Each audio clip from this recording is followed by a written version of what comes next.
Coming up on 2020 on ID, a vibrant co-ed disappears in the night. Just never can imagine something like this happening to such a beautiful person. There were no eyewitnesses. There was no confession. But there were cameras. You can see him looking into the store and watching what she's doing. She was totally unaware. The last moments of a young woman's life caught on tape. You get excited because you had a video which showed somebody pulling the body out of the car. Oh God, please don't let this be her. But does the video tell the whole story? There was this hour and a half in time where we don't know what happened. And what was this man doing that night? I seen her in the back seat. I seen her eyes were open. Police search for answers while a family comes to grips with the truth. Evil crossed Melanie's path that night. Murder caught on tape. Welcome to 2020 on ID. I'm John Quinones. We live in an age where cameras capture practically everything in our lives. They protect our homes and our shops, our cars and our streets. But they can't always protect us. For the family of 19-year-old Melanie Goodwin, cameras would prove a blessing and a curse. As Jim Avila first reported in 2009, they had played a vital role in Melanie's brief life. Now, they would provide vivid clues to her death. Knock, knock. Who's there? Interrupting cow. Interrupting no. Melanie Goodwin lived nearly all of her 19 years in front of the camera, a born actress in a Shakespearean tragedy. Her mother, Peggy. When she was a little girl, like 2, she'd be making faces in front of the mirror and just entertain herself for hours. So we started her in voice lessons and theater classes when she was about 3rd grade. Growing up in Arlington, Texas, her best friend, Demaya Pridgeon, was always there to help her practice. We lived across the street from each other for many years. And as kids, we loved to play. We had great imaginations. We would make stuff. We would go, in the backyard and play hide and go seek. I mean, just all kinds of things. Some of my best memories as a childhood, all of my best memories as a childhood were with Mel and her family. She's a brick. All right. I have to. Was she always an actress? Yes, always loved to sing and dance and to laugh.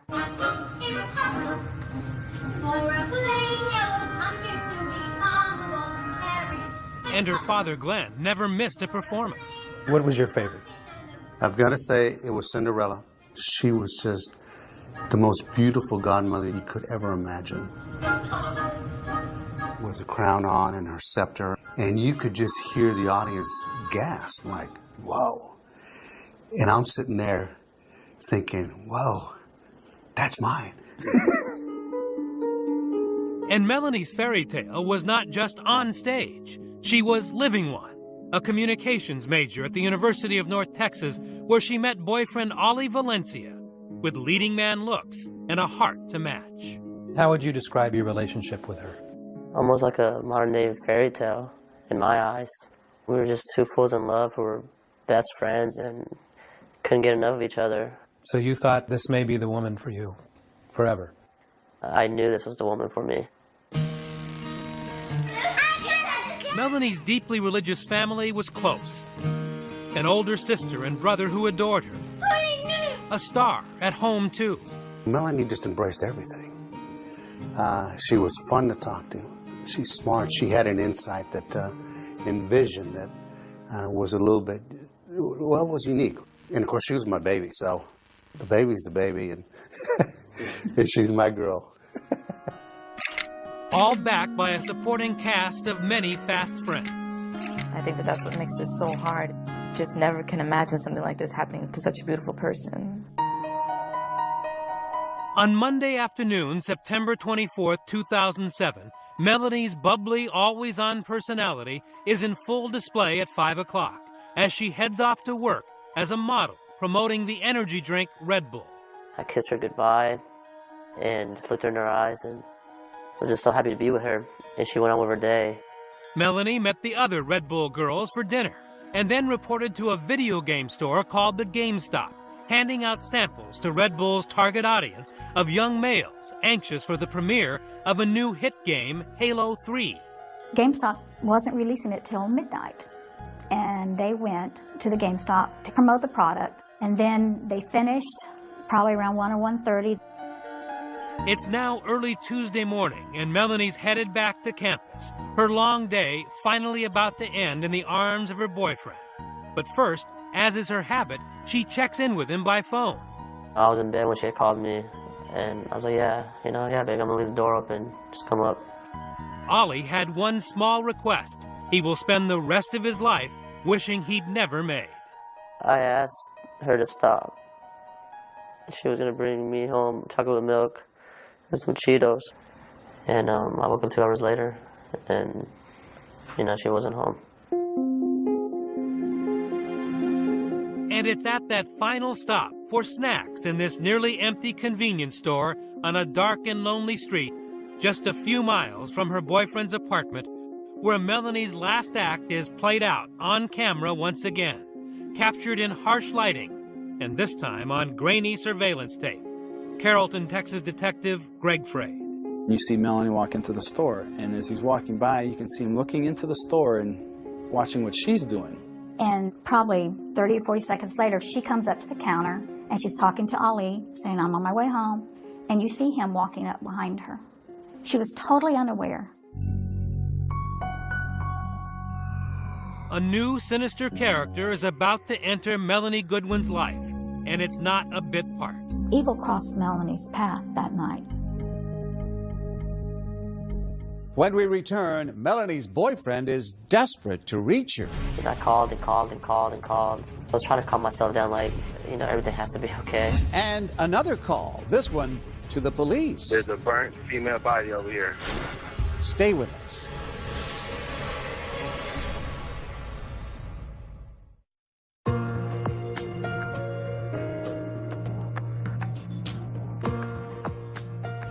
It was after 1 in the morning when vibrant college student Melanie Goodwin stopped at a convenience store. She planned to pick up some snacks for her boyfriend and then meet him back at his place. But she never arrived. Hours later, Texas authorities are on the verge of making a gruesome discovery. Once again, here's Jim Avila.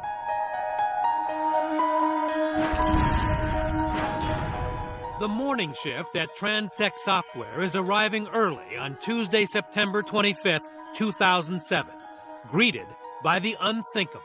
Carrollton 911, address of your emergency. There's a burnt female body over here. A real mystery for police, a sensation for Dallas TV News. Her badly burned body was discovered in a field in Carrollton. The call is a burnt body in a ditch, and the body is charred beyond recognition. At 11 a.m., Carrollton, Texas Police Detective Greg Frey is the first investigator on scene. We were afraid that might be a serial killing. Just the way that the body was laid out in the ditch, it almost looked like it was posed with her legs facing the parking lot and knees kind of up. And you can only tell that it's a female by her hair and by the French fingernail tips that she's had done. I've seen my share of terrible things that people do to each other. This one is probably the most horrific that I've seen. But the horror was just beginning, because in the first big break of the investigation, someone notices the office building parking lot is videotaped 24 hours a day. Whatever happened to this young woman happened on camera. You get excited because you had a video which showed at early morning hour a vehicle pulling up and somebody pulling the body out of the car, down to the ditch, back up to the car, to get something out of the car, back down to where the body was, and you see a horrific light which flame in the body burn. The person comes up, jumps in the car.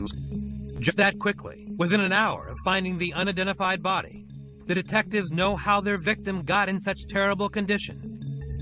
And key to finding her identity, the tape also reveals the type of car used to dispose of her. A red Saturn.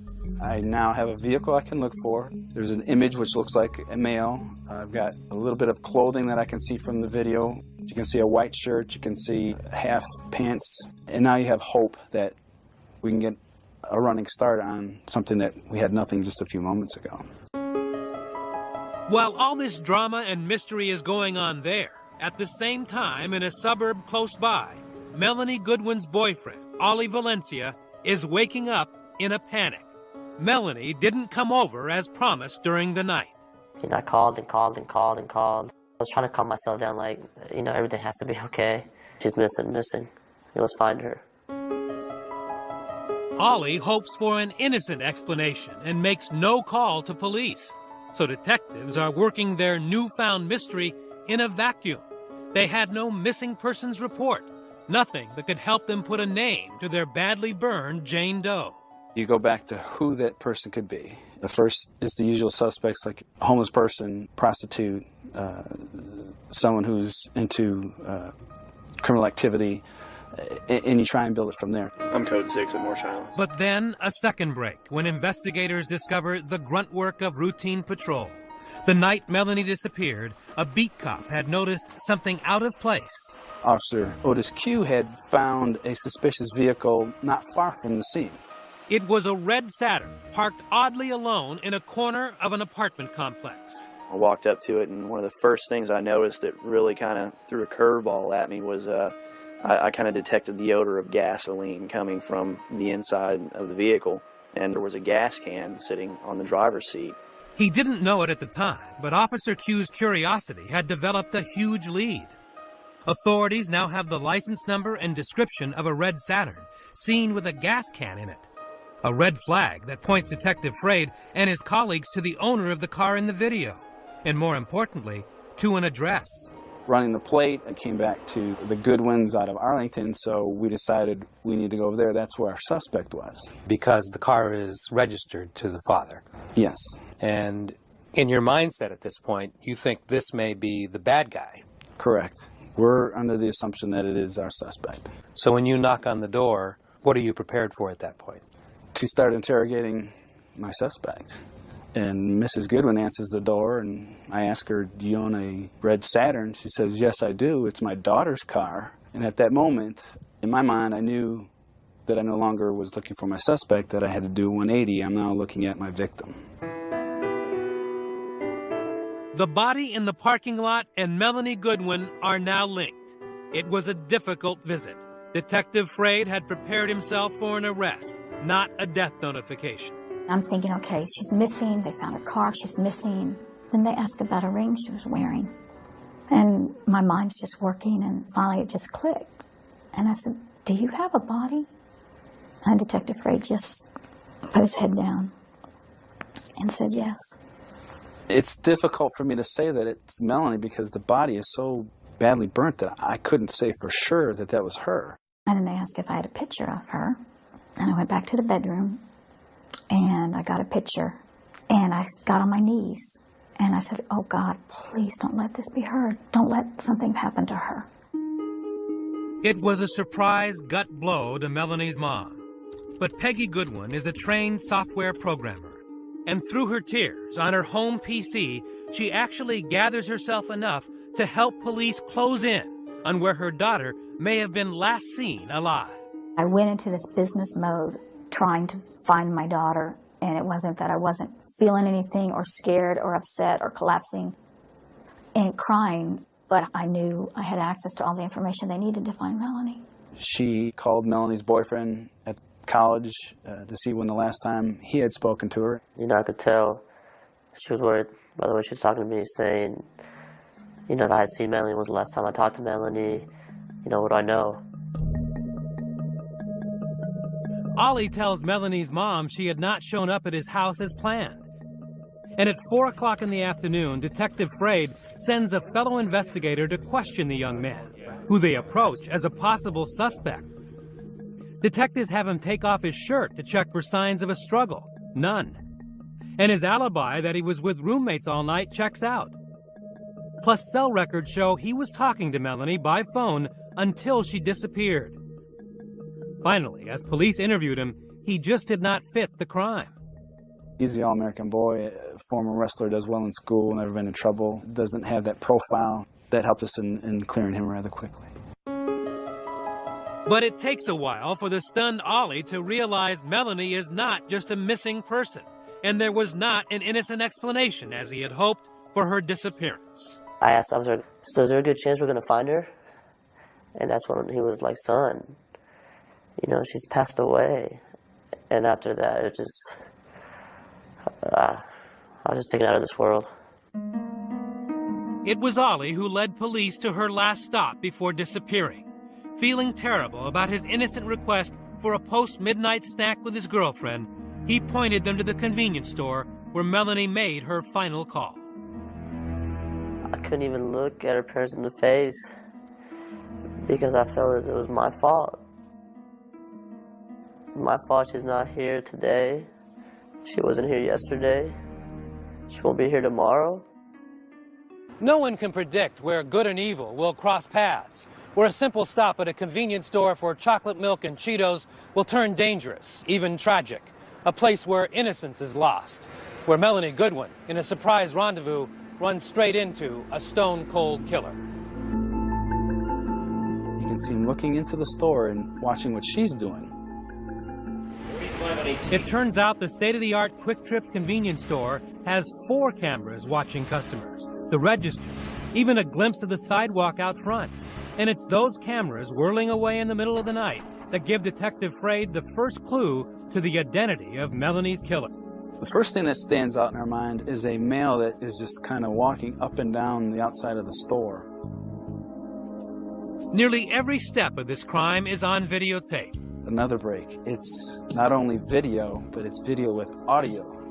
For an hour and a half early that September morning, way before Melanie stops by for a snack to take home to her boyfriend, this man hovers around the counter,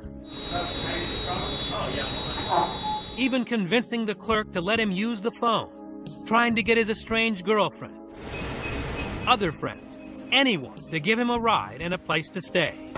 Dallas County Prosecutor Andrea Hanley has watched this tape over and over again.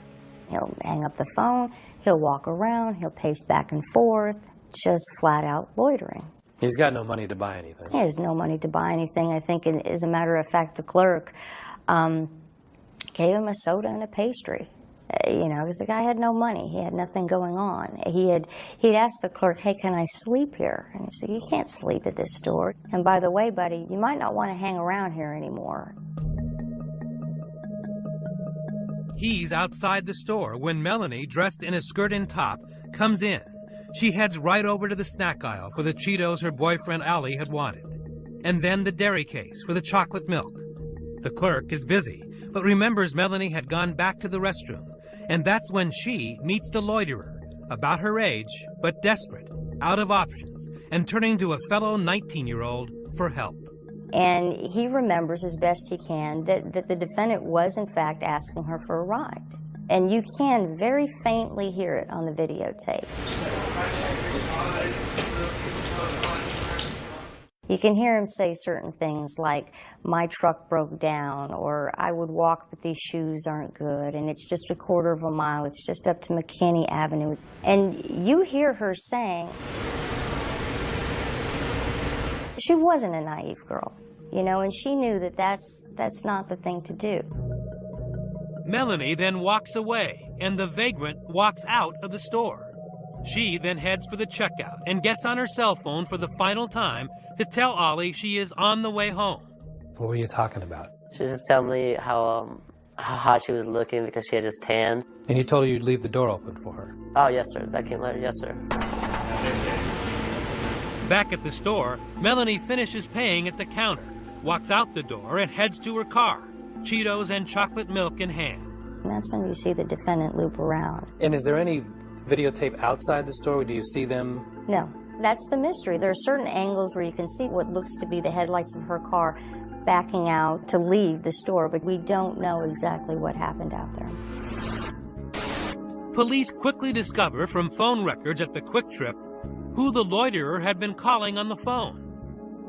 And within 24 hours of finding the body, they finally had a name to go with the face on the tape. Police issue an arrest warrant for this man, Ernesto Reyes, in the murder of UNT student Melanie Goodwin. A search warrant is issued and police began looking for their suspect, Ernesto Reyes, already knowing he has no place to hide. He's been kicked out of his house. His longtime girlfriend, who stood by him through all his failures and excuse-making, has finally said, look, I'm fed up with it. You know, I'm through with you also. With police closing in, Ernesto Reyes flees to Mexico, where he's picked up by U.S. Marshals 2 weeks later. Everybody was euphoric and called us all excited. You hear, they got him, they got him. And we were relieved they got him, but our euphoria was very short-lived. We still don't have our baby girl. When we return, Ernesto Reyes tells his side of the story. I asked for a ride, and she said to me, "Where are you going?" And I told her, "To my friend's house." And could there be another man involved? I remember she had a skirt on. Who really murdered Melanie Goodwin? Stay with us.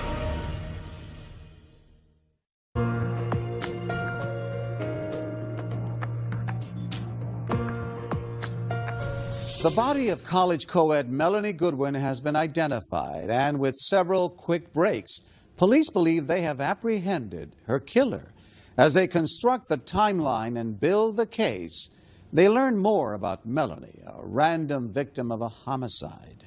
Once again, Jim Avila. University of North Texas communications major Melanie Goodwin came from a religious family, and she wore her faith, if not on her sleeve, on the bumper of her 2002 red Saturn.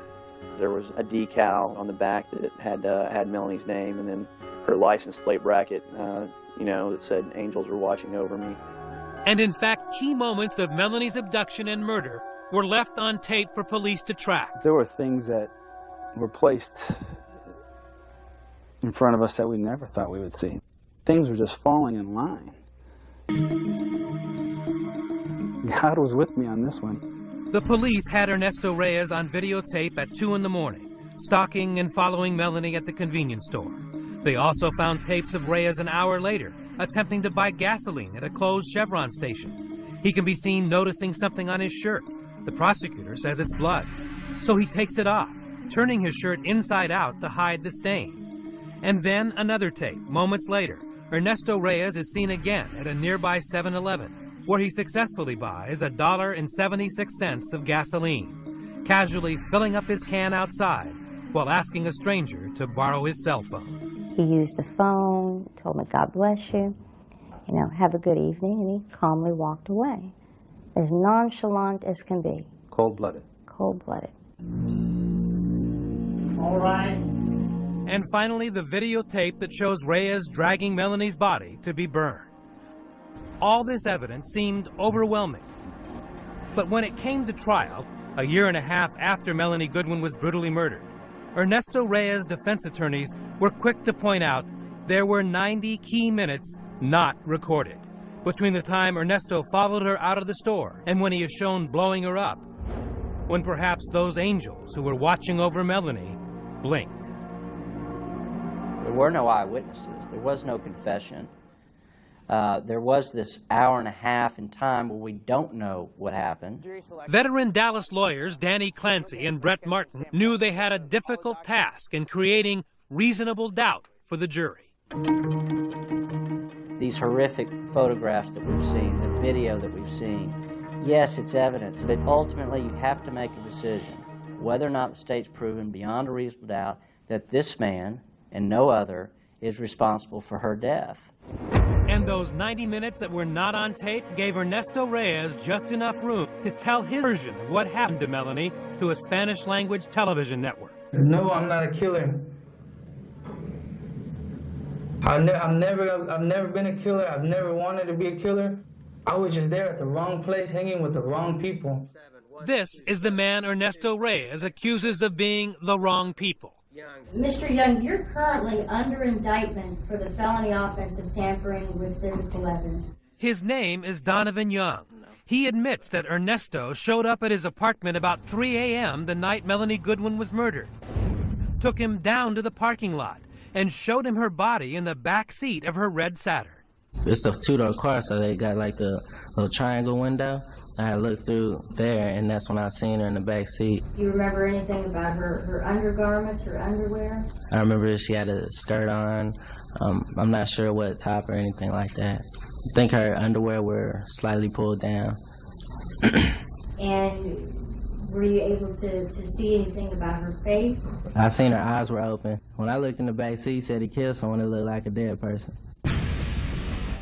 Donovan Young, a convicted drug user with a shady reputation and Ernesto's friend, was a man in serious need of a moral compass, because not only did Young not call police that night, he helped Reyes get rid of Melanie's body. He said he needed some gas. He said he needed a few dollars. I said, you know, I don't have any, but I do have a few dollars. And with that, Young says he gave Reyes money and a gas can, and then walked back into his apartment and went to sleep. Why in the world did you not walk inside, pick up the phone, and call the police? I still think about that to this day. You know, I actually wish I could go back in time and do that, because that's something I do regret. Donovan Young's cold-hearted response left a huge opening for Reyes and his attorneys. And Reyes saw this unsympathetic character as his way out. He told his story to a Spanish-language television network. I'm innocent. Soy inocente. I am innocent. I am innocent. And the person who did it is outside laughing about me. Fearing a blistering cross-examination, Ernesto's attorneys did not allow him to testify in front of the jury. Instead, they played the TV interview in court to let Ernesto tell his tale without a prosecutor to challenge him directly. I asked for a ride, and she said to me, "Where are you going?" And I told her, "To my friend's house," and she said, "Yes." Reyes does not deny that's him on videotape stalking Melanie at the convenience store. But then he tells the interviewer Melanie is to blame, saying she was asking for trouble. She said to me, "Do you know where I can find some drugs?" I asked what kind, and she said, "Whatever I can get."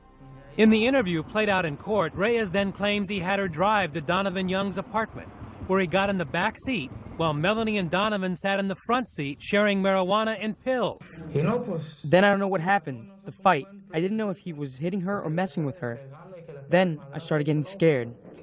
You could see that she was not okay, and then I asked what happened. And then when I said I'm going to leave, this guy pulled a gun on me, a black pistol. I'm not guilty. This guy's the one who killed her. It was very difficult for me to sit there and to listen to that. I always had the confidence that as the trial unfolded, that they would see the kind of Melanie that everybody that met Melanie saw. For them to imply that she would just go in and pick up somebody, it's so absurd, and it hurts so bad that they would even have the nerve to imply that about my daughter. The anger I had was like a mother bear with her claws out, and it took a lot to calm me down. After that day, I was shivering. I was so angry because Melanie just would never do that. None of my kids would. The pain and anger the Goodwins felt would not end soon. In that TV interview, Ernesto Reyes admits disposing of Melanie's body. After all, he was seen on videotape carrying her corpse and then setting it on fire. But the jury hears him claim that Donovan Young forced him to do the dirty work. I said, God help me. What am I going to do? Maybe he's going to kill me. So I bought the gasoline. And we went to the white warehouse. And then he said to me, put the gasoline on her. I said to him, no. And he told me, laughing, you do it. So I did it. And buried in that TV interview is perhaps the only eyewitness, minute-by-minute account of how Melanie was killed. How did he kill her? Hitting her. Just hitting her. And I believe choking her. Because when I was high on drugs, he was holding her, grabbing her. When we return, whose story would the jury believe? Ernesto Reyes or Donovan Young? We'll be right back.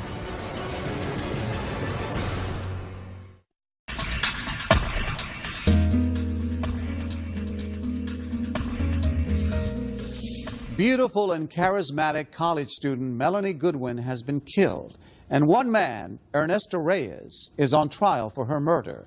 But does the prosecution have enough to convict Reyes? They're about to reveal one more piece of evidence. Once again, Jim Avila.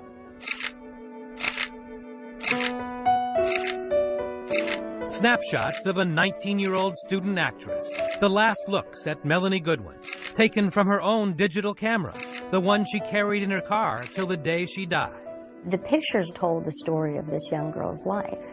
You had her with her parents on vacation, you had her hugging her father, you had her with her boyfriend, and just being fun and silly. You know, just told the whole story of Melanie. One simple photo data card and 2 last snapshots that would shock the police. Self-portraits of Ernesto Reyes. He takes his own picture with Melanie's camera, and how would you explain that you're not involved if you're on 4 pieces of video? It's hard to refute what you see.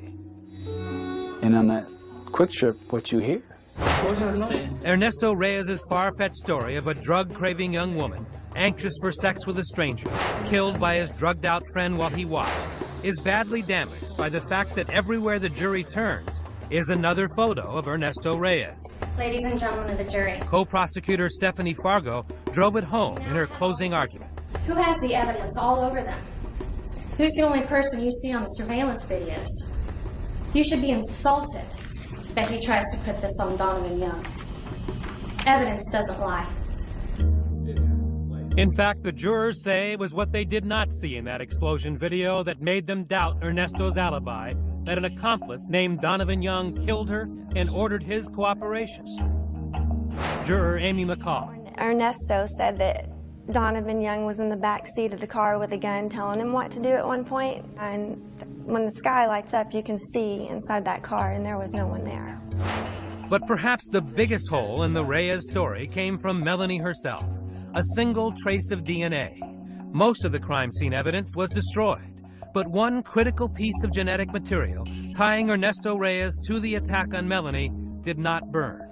The medical examiner found it deep inside her body. Swabs are placed both in the oral cavity, the vaginal cavity, then placed in a box, all of which is sealed and taken to the criminal investigation laboratory. The DNA evidence that we were able to get was from the vaginal smear. We were not able to get DNA from her clothes or from her hands. He thought he was smart.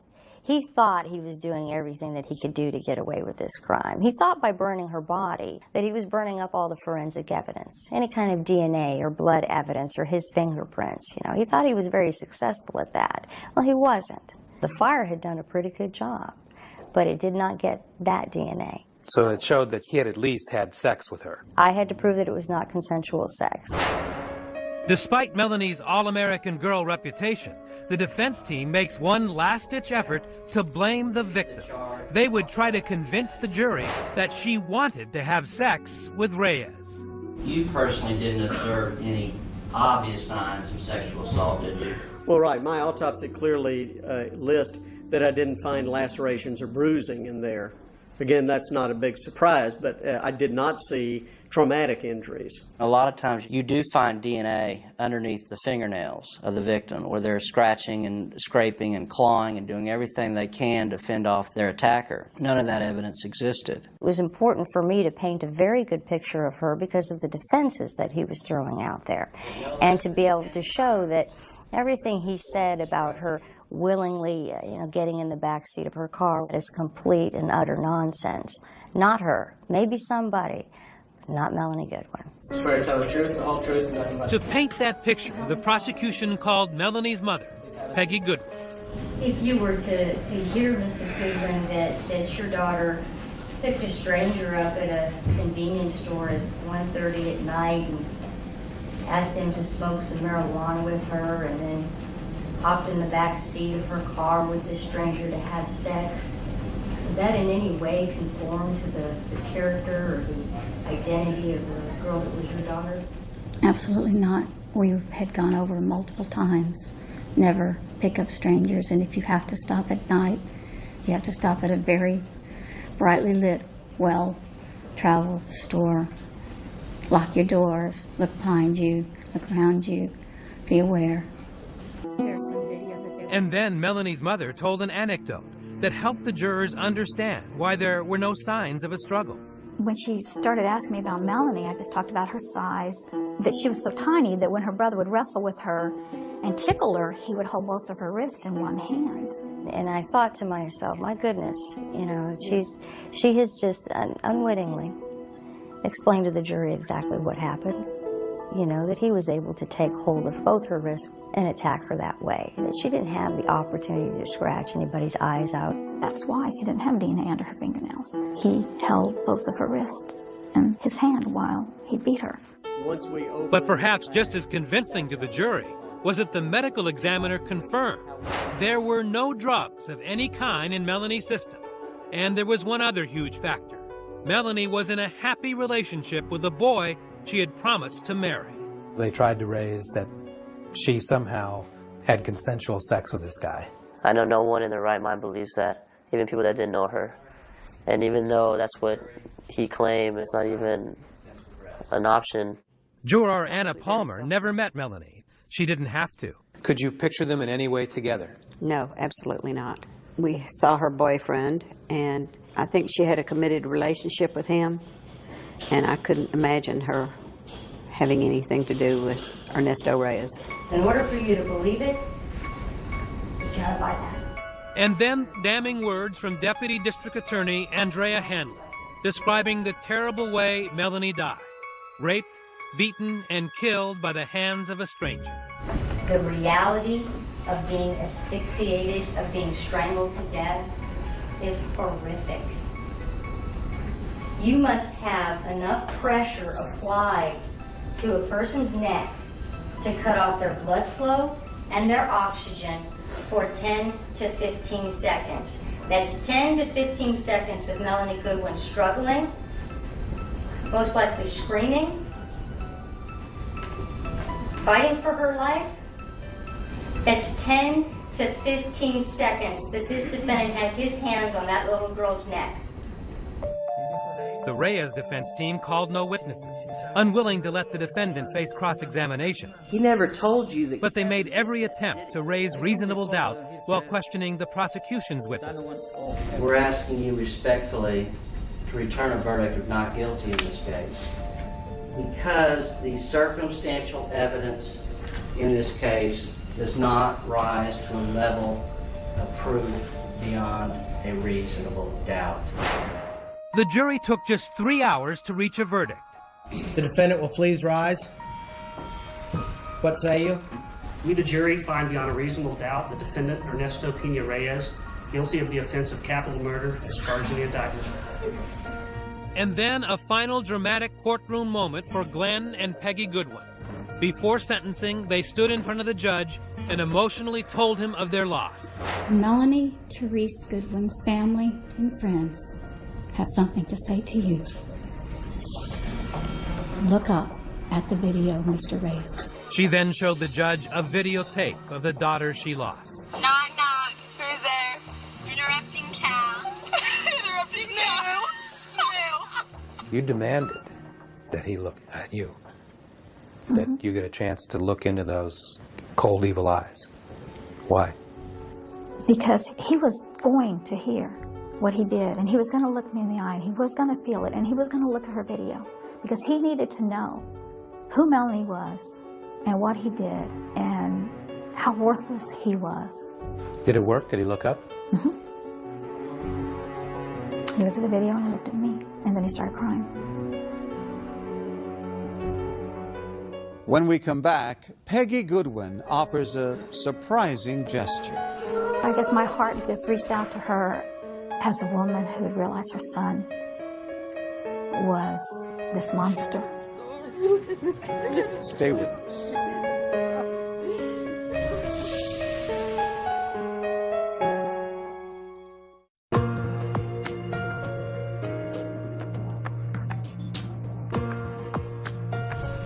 Ernesto Reyes has been found guilty for the murder of college student Melanie Goodwin.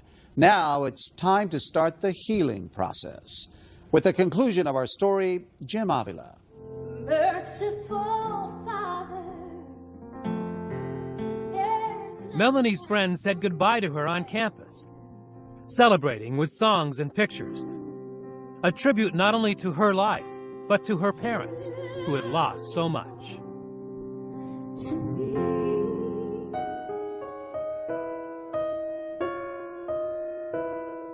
She's just in your mind 24/7. You want to always think about the good things, and I do, but it saddens you nonetheless. I pray about her every day, and it'll bring a tear to my eye. Bye. I love you. You grieve not only the loss of her, but the loss of your whole future. And we are trying to make good things happen, trying not to let the evil of this destroy us or our children. In fact, it was on the last day of the trial that the Goodwins' triumph over evil was on dramatic display. Reaching out to their killer's family, two mothers who lost two very different children in a surprising embrace.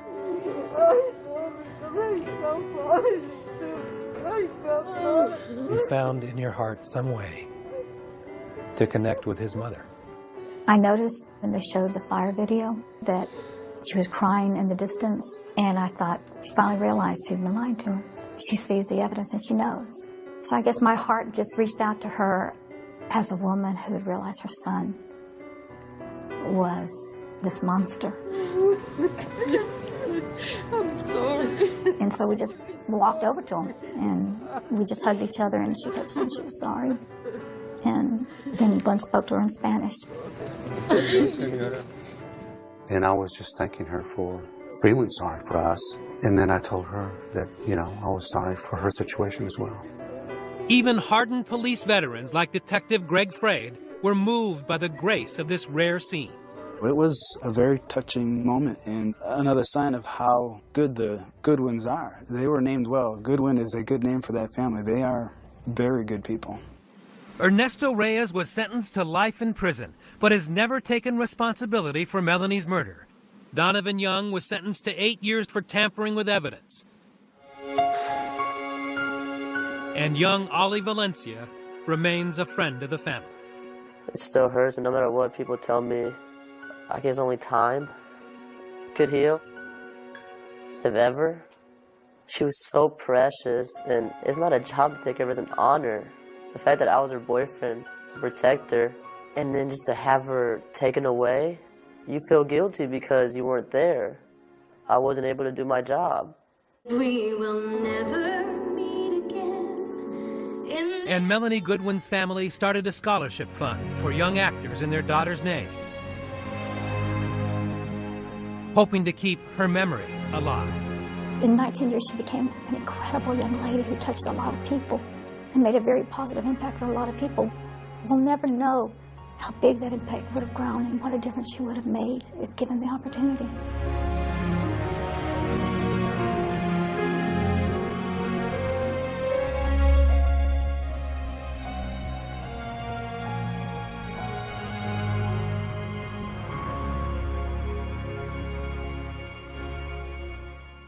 Peggy and Glenn Goodwin say they still struggle with the loss of their daughter. They continue to raise money for the scholarship fund in Melanie's name and are writing a book about her life.